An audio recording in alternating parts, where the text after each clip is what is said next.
This is not the typical kind of book that I read or enjoy reading, but it was still a good book. It was a nice little palate cleanser.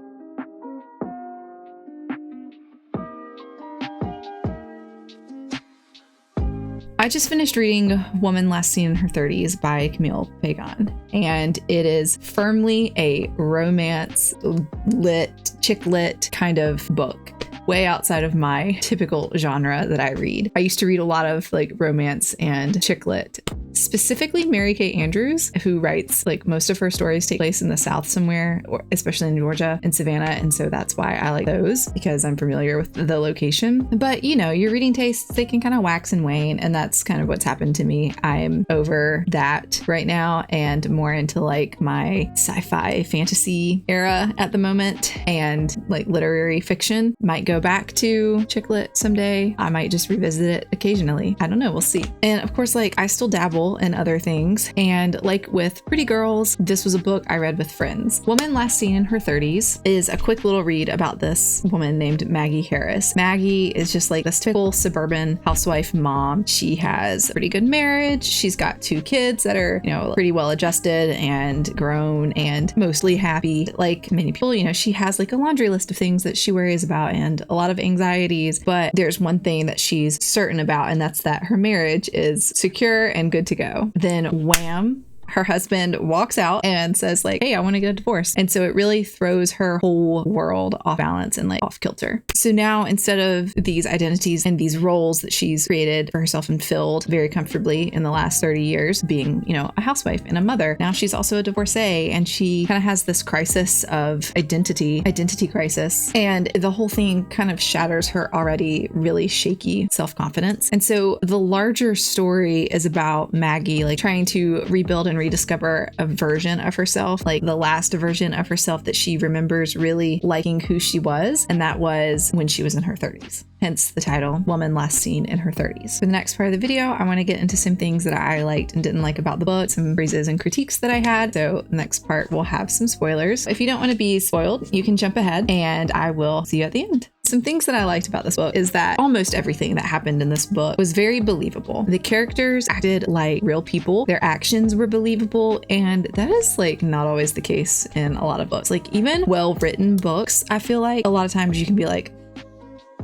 that's only there because it needed to be there for the plot. There's one instance of that happening in this book that I'll get to later. But other than that, I really didn't feel that way about this book. When I was reading it and we're like watching Maggie, who's the main character and the main perspective character, like go through this divorce and everything that comes after, you know, I found myself really reading it and thinking this is exactly how people I've seen in my life who've gone through similar things acted and responded. And I just thought that was really well done. And then it was also just a super readable little book. It's always a super readable book with me. It really was. It was 238 pages, which is not like super long. It was super easy to digest. It's just an easy read, very palatable. I wouldn't say it was pure fluff because you know, there's some heavy things that happen in the book, but it's like fluff adjacent. Even though there's some heavy things that happen, like there's nothing super like substantial. This is not a book that I finished and then I had to sit and think about. It was just a book that I read. I was like, oh, that was fine. That was good. I enjoyed that. I returned it to the library and that was it. If you're looking for a quick little read, this is perfect. It's a great little summer read, even though it's about a woman going through a divorce and like an identity crisis. And like I said at the beginning, it was really kind of like a little palate cleanser for me because I have been reading like some heavier things lately. So it was nice to read this and just kind of have it be what it was. So those are like the 2 highlights of the book for me. But there were also some things that didn't work for me in the book.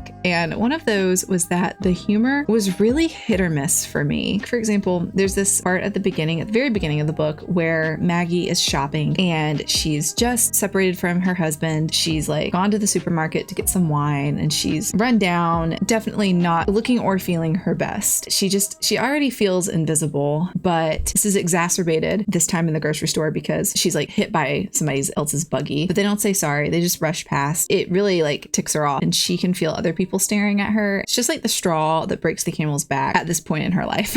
So she really like unleashes on the person and it affects them none whatsoever. They just continue about their day when they're shopping. But there are these like younger girls, probably in their 20s, who are watching her and she picks up on that. And then she takes her vitriol from the person that hit her with the buggy and redirects it at these girls that are just watching. And whole like rant is, oh, you'll be just like me one day, just wait. You'll be miserable like me, crying in the supermarket, buying wine. And the girls kind of just act like she's crazy and scurry off. And this is a real low point for Maggie in the book, and kind of like a catalyst that, drives the rest of the book, but is written in a way and it's delivered in a way that I felt like this whole scene was supposed to be kind of funny. She recounts it later and she laughs about it. I didn't get that humor. It was not even an uncomfortable scene to read. It was just kind of cringy. Just wasn't for me. Then there's like Maggie's eat, pray, love trip to Rome. That's fine. She and her husband have this anniversary trip set up. Obviously, they get a divorce, so they don't go on that trip together. Maggie goes on it instead by herself. On the plane, she meets this woman named Jean. Jean's like this free spirit, and she lives in Ann Arbor, Michigan. She's going to like do this painting sabbatical in Italy for 6 months. She needs somebody to watch her house. And so she and Maggie are talking on the plane, and they recognize in each other that they are kindred spirits. And so she's just like, hey, Maggie, why don't you go to Ann Arbor for 6 months and work on yourself, take your own little sabbatical, because Maggie lives in like a suburb of Chicago, hang out there, and then I don't have to worry about finding a renter. Gets you out of your house so you're able to sell it and kind of like regroup somewhere else. It's all hunky-dory. Real people do not act this way.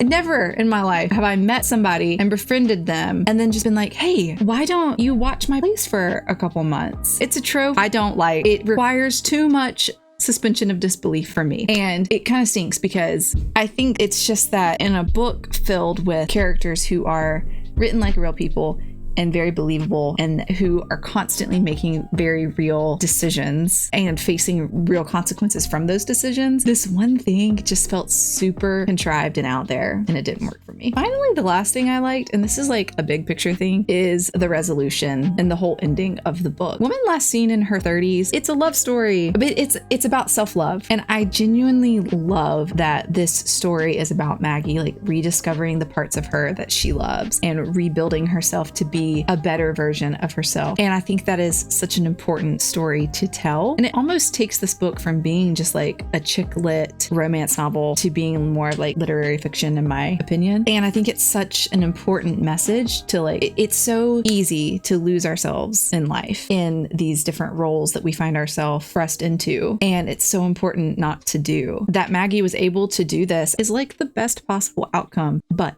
at the end, Maggie is faced with the decision of either getting back together with her ex-husband, who also has been on a journey to better himself and really has bettered himself, or she can end up with Charlie, who she met in a divorce support group in Ann Arbor, and he's lovely. He's great. But those are her choices. Ex-husband, Adam, or new guy, Charlie. And I guess my big problem is like, why not just have Maggie also have this third choice of being able to end up with herself? She's gone on this huge journey of self-discovery and self-love. Why not just have her like take it the next step and also be comfortable with who she is in her own skin by herself while she regroups? I think that would have been a more powerful ending and a more powerful message to the readers. So there you have it. Those are my thoughts about Woman Last Seen in Her 30s. It's a good little book. I actually think I would recommend this book, and I feel like I don't say that easily, but it was enjoyable enough that I would recommend it to other people. Anyways, thanks for watching, and if you have any book recommendations, I'm always looking to try something new. Love to hear them down below, and I will see you next time. Bye.